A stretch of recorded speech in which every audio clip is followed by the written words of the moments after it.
7세 때 꼭 해야 하는 수학은 뭘까요?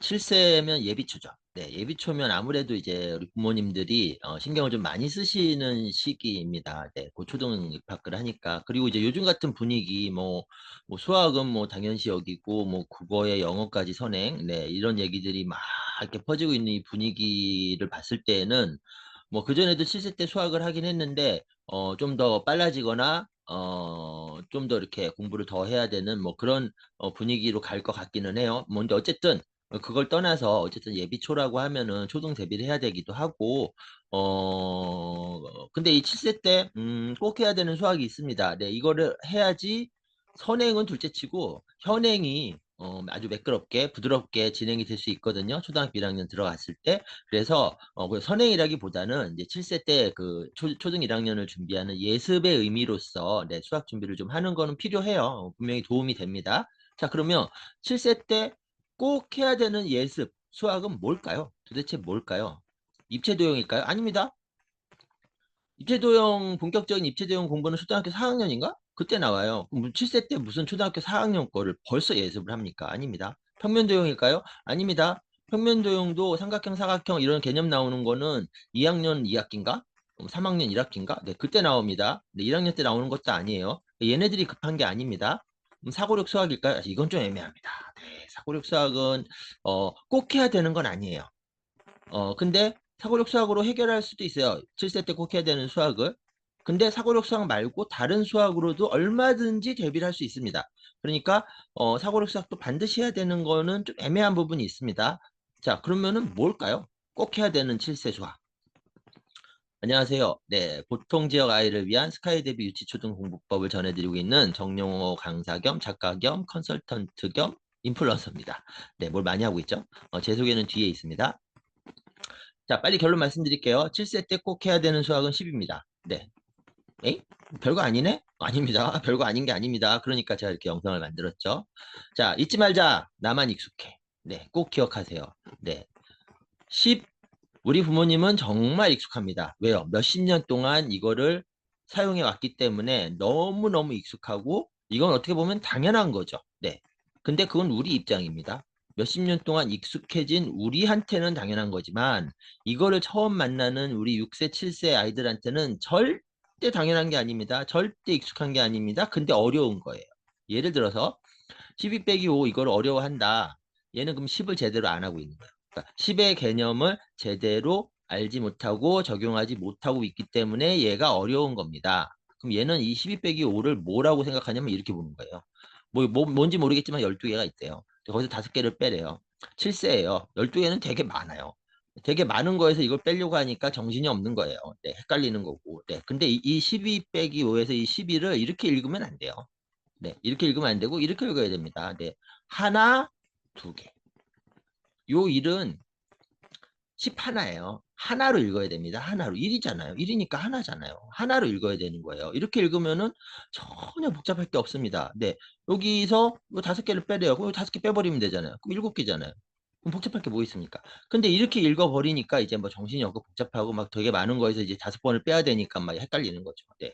개념을 모르고 10개념, 그 다음에 개념을 적용할 줄 모르기 때문입니다. 네. 절대 잊지 마세요. 나만 익숙한 겁니다. 우리만 익숙한 겁니다. 우리 아이들은 아닙니다. 자, 그래서 7세 때 꼭 해야 되는, 제대로 해야 되는 예습은 바로 10개념입니다. 10개념.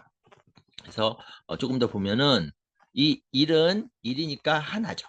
하나입니다. 우리가 10이라고 읽는 이 1, 0이라고 써 있는 요 숫자 있죠? 네, 요거 요 수에도 1이 있고 0이 있죠? 그럼 이 1은 뭐죠? 1이니까 하나입니다. 하나예요. 근데 얘도 1이니까 하나고 얘도 1이니까 하나인데 달라요. 얘는 그냥 하나고 얘는 내 손에 달려있는 손가락 모두 한 번 다 썼다의 하나입니다. 내 손에 달려있는 손가락을 모두 한 번 다 썼다의 하나인 거예요. 본질적인 의미는 이겁니다. 네, 이게 10개념이에요. 네, 그래서 최소한 이렇게는 알아야 돼요. 아, 얘는 그냥 하나, 낮게 하나.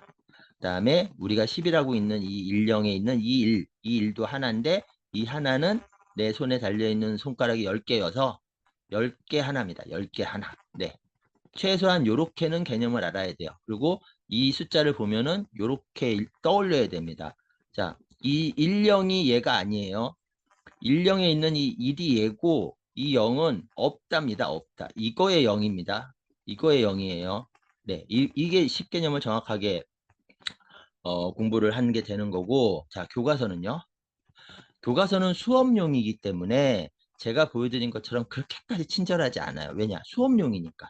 선생님이 이제 그걸 해주셔야 되는 거죠. 네. 근데 우리 부모가 보기에는 이건 너무나 당연한 얘기죠. 왜? 익숙하니까.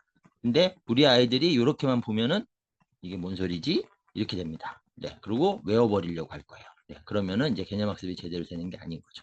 그래서 이 10개념이라는 게 되게 어려운 개념이다라는 거를 먼저 우리가 꼭 생각을 해야 되고, 어렵다는 얘기는 무슨 얘기입니까?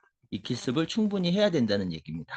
그래서 10이라는 숫자를 보면은 이런 식으로 10개 한 번, 손가락 10개 한 번에 그냥 손가락 2개. 네, 이런 식으로. 그 다음에 22는 손가락 10개 한 번이 2번, 12번이죠. 네. 그 다음에 낱개 2개. 네, 이렇게 처음에는 손가락을 좀 이용을 하고, 그 다음에 이렇게 구체물을 이용을 해서 계속 이 두 자릿수 몇십 몇, 몇십 몇, 몇십 몇으로 바꿔주는, 그러면서 동시에 그걸 보면서 수감각을 익혀줘야 됩니다. 네, 그래서 여기 10 하나 있고 10개짜리 하나 있고 10개짜리 2개 있으니까 10개짜리 2개니까 20, 그 다음에 낱개 5개니까 55, 그러니까 2개, 5개에서 25, 이런 식으로 10개짜리 하나, 둘, 셋, 4개, 10개짜리 4개, 그 다음에 낱개 3개, 그러니까 43, 이렇게요. 마찬가지죠. 10개짜리 하나, 낱개 5개, 그러니까 15. 10개짜리 하나, 둘, 그럼 20. 그 다음에 낱개 5개니까 25. 근데 이 연습을 충분히 해야 돼요. 충분히. 그래서 나중에 숫자만 봐도 37, 그러면 10개짜리 3개, 이렇게. 37은 37개가 아니라 37은 13개, 10개짜리 3개에 낱개 7개. 이렇게 읽어야 됩니다. 이렇게. 절대 잊지 마세요. 나만 익숙한 겁니다. 그래서 12 빼기 5를 읽을 때에도 10개짜리 하나에 하나짜리 2개, 낱개 2개. 이렇게 이 수식을 읽는 그런 연습까지 해줘야지 7세 수학에서 가장 중요한 10개념을 알고 익힌 연습이 되는 거고, 요거를 탄탄하게 해주고 1학년으로 딱 들어가면은 연산이 어려울 리가 없죠. 네, 받아올림이든 아니면 받아내림이든 네, 이런 것들을 무난하게 소화할 수 있게 될 겁니다. 그래서 7세 때 꼭 해야 되는 수학은 뭐라고요? 10개념. 배우고 익히는 것. 네, 그렇게 말씀드릴 수가 있습니다. 보통 아이를 위한 스카이 대비 유치초등 공부법 영상, 오늘 영상은 7세 때 꼭 해야 되는 수학 공부였고요. 구독, 좋아요 잊지 마시고요. 저는 다음 영상에서 다시 잘 준비해서 뵙도록 하겠습니다. 감사합니다.